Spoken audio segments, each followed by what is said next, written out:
What is going on, Raptors Nation? It is Luca here, back with another post-game video. It's been tough. It's been tough watching this team. It has not been pretty basketball. Virtually no effort out there. As the Toronto Raptors, they lose, but they lose horribly. The Raptors drop their 12th straight game. They get absolutely blown out at home by the New York Knicks. They lose by 41 points. Worst Raptors home loss in franchise history. And honestly, if you sat through this game, whether you were there, watching it at home, and you sat there and you watched this entire game, like myself, you're a real one, because that wasn't pretty. That was downright horrible basketball from the Toronto Raptors. I mean, just a lack of effort, lack of hustle, lack of performance. And you look at the personnel out there, it's tough. It's tough to look competent and to look better than they did, especially when they go up against the New York Knicks, which, by the way, you're welcome for the free win, Knicks and Knicks fans, because with the win, New York is now the third seed in the Eastern Conference. Hit a like, guys. Subscribe to the channel for more.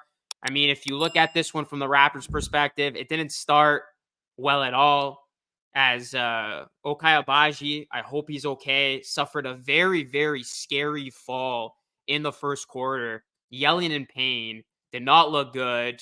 It was not good. As Agbaji left the game, he did not return. Per Gradey, Agbaji, he was out with a right hip contusion. Now, reports, the x-rays have come out and they are negative, but no update beyond that. And Raptors, they're not going to play again until Sunday, but another guy out. I mean, this is a Raptors team already thin, already shorthanded. Obviously, their core three out, Emmanuel Quickley, RJ Barrett. It's good to know that they did return to practice the other day, but they were ruled out for this one. No Barnes, no Pirtle, no Boucher, no Chardon, obviously no Jonte Porter. He's dealing with that whole gambling investigation that's currently taking place. And then no Agbaji. I don't think Agbaji will be back. Certainly not next game, especially with how bad that fall looked. And I mean, that's kind of just been the theme of this Raptors season post All-Star break, right? I mean, there was a crazy stat thrown to us by the Raptors broadcast. Only Agbaji, Gradey, Dick, Olynyk, only Raptors players to play in every game since the All-Star break. And now it's going to be only Dick and Olynyk, assuming Agbaji doesn't return for the Raptors next game on Sunday against the 76ers. So it's been that type of season. Just a brutal, brutal season for the Toronto Raptors in terms of injuries and these losses piling up. But obviously, this is a team that they got their sights set on, the sixth worst record at this point. I don't know when their next win is going to be. I don't know if their next win is going to happen this season. I mean, they do have one more against the Wizards, and then they have another one against the Nets. And obviously, Emmanuel Quickley and RJ Barrett, they're ramping up, so we could probably see them soon. But it's going to be tough. You look at the Raptors' next 6 games, they got the Sixers, Lakers, Timberwolves, Bucks, all teams that are battling for playoff positioning. Then the Wizards, then the Pacers. So the Raptors, I mean, they could realistically surpass their franchise-worst 17-game losing streak. They're at 12. They lose those next 6 games. They would have a new record in terms of consecutive losses in a row. But yeah, you look at this one, guys. I mean, not a lot of effort. I mean, Gradey Dick was a positive. He did have a new career high, 23 points. I did like how he was able to show us an array of his scoring ability. He was able to knock down the three, put the ball on the floor, and he was 10 of 18 from the field, hit a couple of mid-range jumpers. So Dick, it was good to see him get a career high and continue to show us a little bit here offensively in starters minutes. And that's going to be important for Dick, right? He's obviously playing starters minutes against the other team's starters. So this is a guy that would have been used in a minimal role if the Raptors were in playoff contention right now. But with the circumstances that have played out, Gradey Dick playing minutes, starting, going up against the other team starters, really gaining some meaningful reps that are going to help him going into next season. So he had 23. You got to give a lot of credit to Garrett Temple, ultimate veteran and professional. I mean, with the way Garrett Temple was playing, he, to me, looked like the only guy that was giving a damn and actually putting forth some effort, especially in that first half. Is Garrett Temple. I mean, 5 of 10 from the field, 3 of 6 from 3. He, to me, looked like a guy who was trying his hardest to earn an opportunity for next season. Like, this is a situation the Raptors find themselves in where they have these young guys who are trying to battle for minutes going into next season. So this is their opportunity to show what they got. Garrett Temple was the one that was acing the audition, if you will. Really, really looking good. And I mean, he's 37 years old and still producing, and he was producing at that. So got to give a lot of credit to Garrett Temple. Definitely the ultimate professional coming in and giving the Raptors something when they had virtually nothing.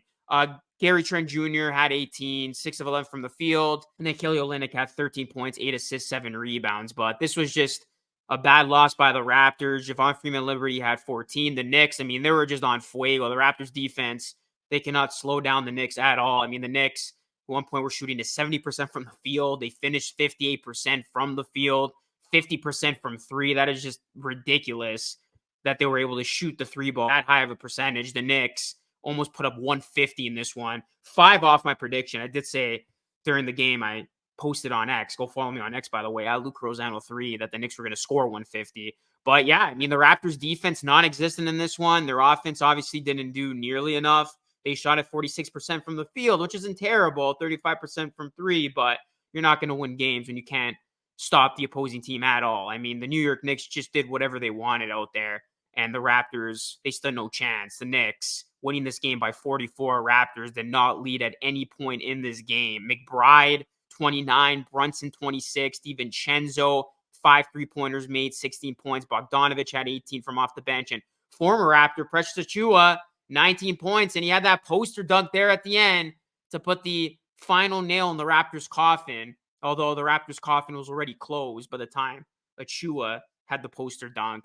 You know, Achiuwa felt good getting that one, but yeah, Achiuwa, he's really found himself with the Knicks, which is good to see. Obviously, Precious didn't have the type of tenure you wanted him to have here in Toronto, and he's really been doing a good job for Tom Thibodeau and company. And then OG Anunoby, we did not see OG. He remains out, but he did have a nice warm ovation before the game. He was in attendance of this game, just sat out, did not play. And like Fred VanVleet, who was also injured when he made his return to Toronto, his encore return to Toronto, I have to wait until next season. So no OG in this one, no Barrett, no Quickly, but Achiuwa, the only player of that Raptors deal that went down late December of 2023, got some minutes in this one, and he had a nice game. So yeah, it's just been that type of season, guys. I know it's been tough. I mean, these games have been borderline unwatchable, and nights like tonight, certainly unwatchable. The Toronto Raptors, they've lost 12 games in a row,